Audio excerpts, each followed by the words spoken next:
Bangga. Perkenalkan nama saya Sundika Putri. Perkenalkan nama saya Luciana Sahari Sofira. Kenalkan nama saya Alberto Kayasnin. Saya Dodi. Oke, daripada lama-lama langsung saja ke presentasinya. Yang pertama, matikan dulu lah bang. Yaitu pengertian tari yang akan dijelaskan oleh Esloy. Pengertian seni tari. Apa yang dimaksudnya dengan seni tari? Pengertian seni tari yaitu gerak payung secara berirama yang dilakukan di tempat serta waktu pergaulan, perasaan, maksud serta pikiran. Ini bunyi yang dimaksud musik tari mengambil pengalaman sendiri serta menguatkan maksud yang mau disampaikan. Fungsi tari itu fungsi dalam kehidupan manusia dan berbeda menjadi empat, yaitu tari sebagai sarana pemasaran, sebagai hiburan, sebagai pertunjukan, dan sebagai media pendidikan. Sekian dari saya. Oke, selanjutnya yaitu jenis-jenis tari yang akan disampaikan oleh Lucy. Oke, saya akan menjelaskan jenis-jenis tari. Tari berdasarkan bentuk penyajiannya dibagi jadi empat. Ada tari tunggal, pasangan, kelompok, dan tari massal.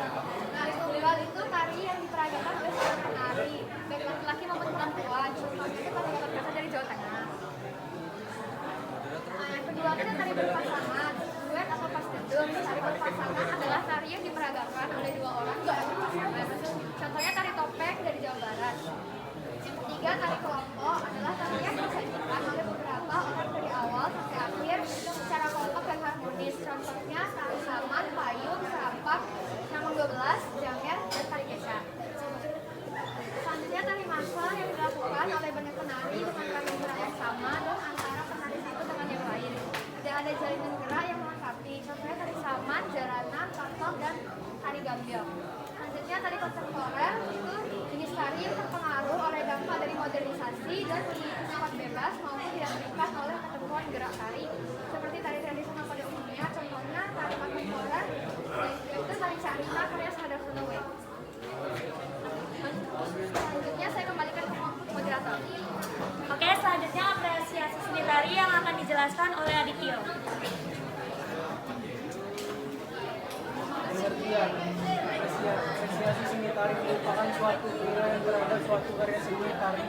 Mengenali nilai-nilai dan menghargai bobot-bobot karya seni atau nilai karya yang terkandung dalam karya seni tersebut.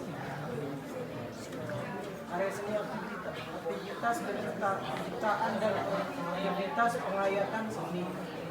Ketiga, unsur itu menjadi satu satuan yang tidak dapat dipisahkan.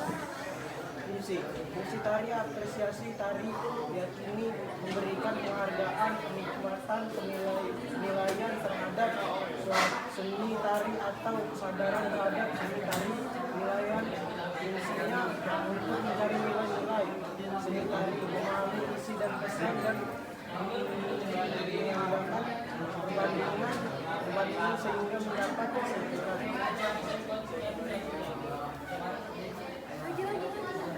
Oke, selanjutnya akan dijelaskan oleh saya.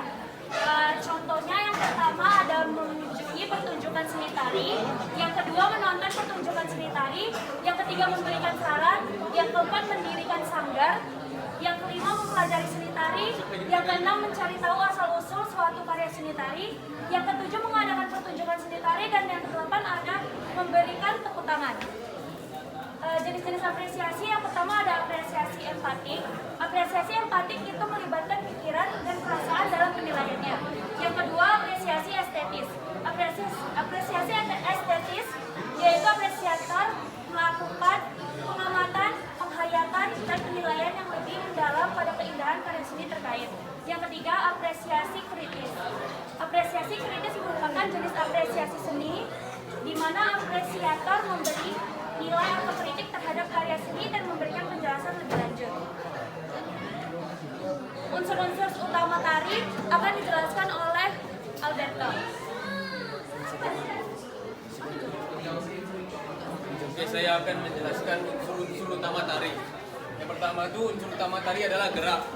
Salah satu unsur utama tari adalah gerak. Unsur gerak tari terjadi karena adanya suatu tenaga dalam unsur utama tari. Gerak sendiri dibagi menjadi dua jenis, yaitu gerak nyata, representasional, dan gerak maknawi. Gerak nyata dalam unsur utama tari merupakan gerak yang menirukan aktivitas sehari-hari. Sedangkan gerak maknawi merupakan gerak yang memiliki makna dan biasanya gerak dasarnya dari gerak sehari-hari namun diperhalus atau dirombak agar terlihat tidak seperti gerak nyata. 2. Unsur utama tari adalah ruang. Lalu yang menjadi unsur tari utama adalah ruang. Unsur utama tari ini menjadi tempat untuk bergerak. Tempat untuk bergerak dalam pengertian harfiah yaitu panggung atau pentas tempat untuk menari, baik panggung tertutup maupun panggung terbuka. Namun di dalam tari dikenal pula tempat untuk bergerak yang bersifat imajinatif. 3. Unsur utama tari adalah waktu. Unsur tari utama berupa waktu. Pengertian waktu dalam unsur utama tari adalah waktu yang diperlukan oleh penari dalam melakukan gerak. Waktu dalam tari sangat tergantung dari cepat lambatnya tempo penari ketika melakukan gerak. Panjang pendeknya tentukan ritme dalam melakukan gerak dan lamanya durasi penari dalam melakukan gerak.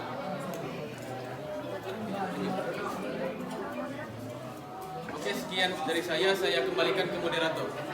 Oke, selanjutnya unsur-unsur lain dari tari akan dijelaskan oleh Dodi.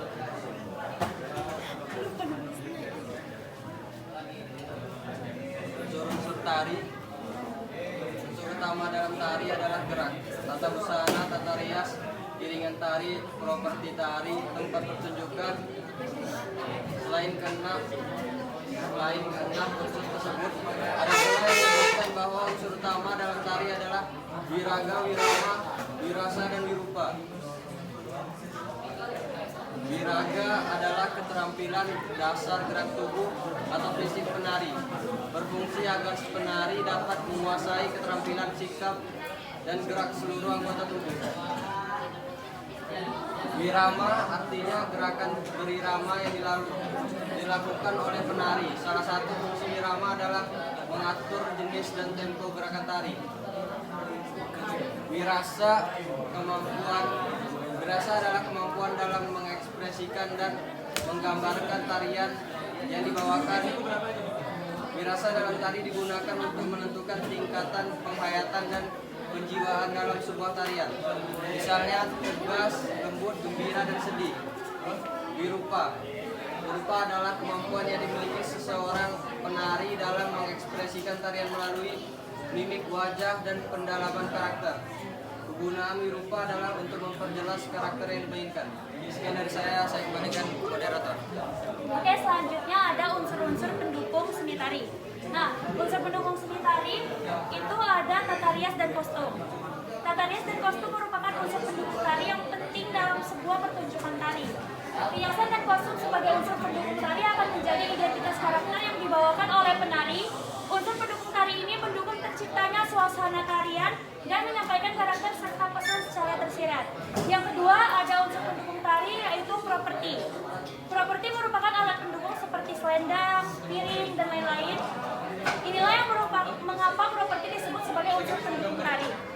Meskipun tidak semua tarian menggunakan properti, unsur pendukung tari ini perlu diperhatikan untuk mendukung visualisasi tarian. Untuk beberapa tarian tanpa unsur pendukung tari, mungkin tarian tak akan nampak sempurna.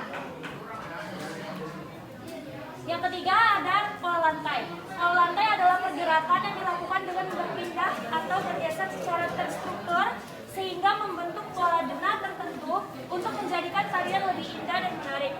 Bisa pula diartikan sebagai gerak langkah kaki dan posisi penari di lantai saat membentuk formasi di atas panggung. Fungsinya yaitu untuk memperindah pertunjukan seni tari. Jadi pembuatan pola lantai ini perlu memperhatikan hal-hal seperti jumlah penari, ruangan, atau panggung pertunjukan dan gerak tari. Jenis-jenis pola lantai itu ada 4. Ada vertikal, horizontal, diagonal, dan melengkung. Vertikal itu pola lantai yang berbentuk lurus dan memanjang. Contohnya yaitu tari serimpi dari Jawa Tengah. Horizontal itu pola di mana para penari berbaris membentuk garis lurus. Yang kedua yaitu horizontal, pola di mana para penari berbaris membentuk garis lurus menyamping. Contoh tarinya yaitu tari saman dari Aceh. Yang ketiga ada diagonal, pola yang di mana posisi penari berbaris membentuk garis dengan menyudut atau menyerong ke arah kanan atau kiri. Contoh tarinya yaitu tari jaipong yang berasal dari Jawa Barat.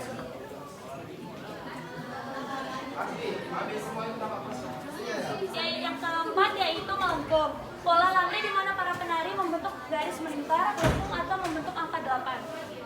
Contohnya yaitu tari kecak, pendet, sekapur siri, dan tari randai.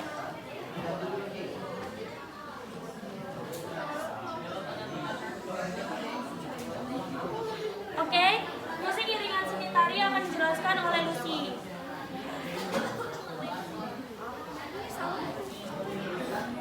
Selanjutnya saya akan menjelaskan musik iringan seni tari. Musik iringan tari adalah bentuk musik pengiring yang sudah terpola dari segi irama, harmoni, tempo, dinamika, ritmis, dan melodinya. Untuk terbentuknya sebuah iringan tari, maka digunakan alat-alat musik berbentuk instrumental maupun vokal untuk mengiringi tari.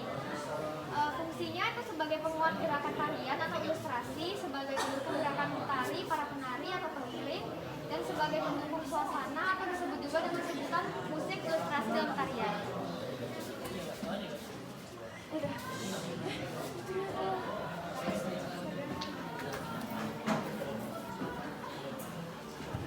Selanjutnya itu ada jenis-jenis iringan musik. Jenis-jenis iringan musik terdiri dari dua macam, yaitu iringan internal dan eksternal. Iringan musik internal adalah musik atau bunyi-bunyian yang berasal dari anggota tubuh manusia atau penari.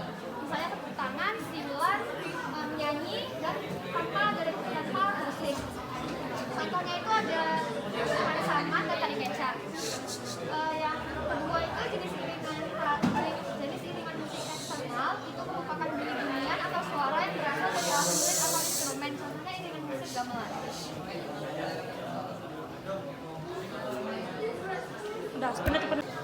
Sekian dari kelompok kami. Apabila ada kata yang salah mohon dimaafkan dan semoga bermanfaat. Sekian.